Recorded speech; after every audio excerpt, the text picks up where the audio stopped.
parle. Chaque jour, Charles et Carole vous présentent la leçon de l'école du sabbat.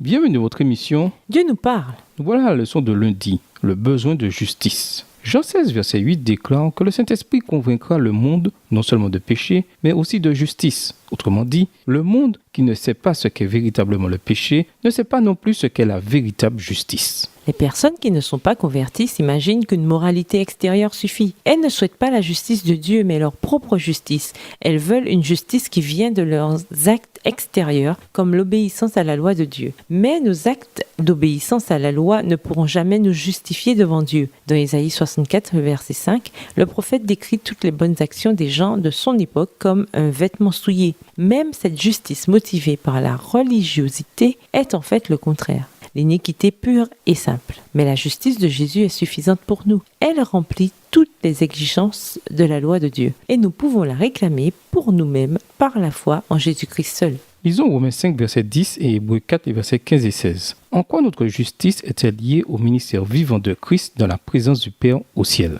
Romains 5, verset 10. Car si lorsque nous étions ennemis, nous avons été réconciliés avec Dieu par la mort de son Fils, à plus forte raison, étant réconciliés, serons-nous sauvés par sa vie. Hébreux 4, versets 15 et 16. Quand nous n'avons pas un souverain sacrificateur qui ne puisse compatir à nos faiblesses. Au contraire, il a été tenté comme nous en toutes choses sans commettre de péché. Approchons-nous donc avec assurance du trône de la grâce afin d'obtenir miséricorde et de trouver grâce pour être secourus dans nos besoins. La justice qu'exige la loi est accomplie par la vie parfaite de Jésus. Il est mort pour nous. Bien que rejeté par ceux qui l'ont mis à mort ici sur terre, il a été accueilli par le Père au ciel. À travers la résurrection, Dieu le Père a placé le sceau de son approbation sur la vie de Jésus et sur son œuvre rédemptrice. À présent, Jésus est vivant. Il intercède pour nous. Hébreux 4, les versets 15 et 16. Et il nous attribue les mérites de sa mort, car nous n'avons pas la justice nécessaire pour être sauvés.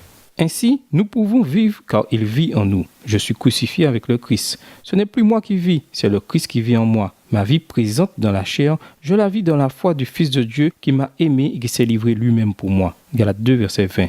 Quand Jésus vit en nous, nous marchons par l'Esprit. Romains 8, verset 4. Et nous recevons une vie spirituelle nouvelle par la puissance de l'Esprit. Comparé avec Galates 3, les versets 2 à 5 et Galates 5, les versets 16 et 18. Jésus a été exalté devant le Père. Cela justifie sa présence parmi nous par l'intermédiaire de l'Esprit. Qualifiés par le Saint-Esprit, ses disciples vivent en se conformant chaque jour davantage à Christ. Savez-vous par expérience combien nos tentatives de justice sont souillées ? Qu'est-ce que cela vous indique sur votre besoin de la justice de Christ pour les remplacer ?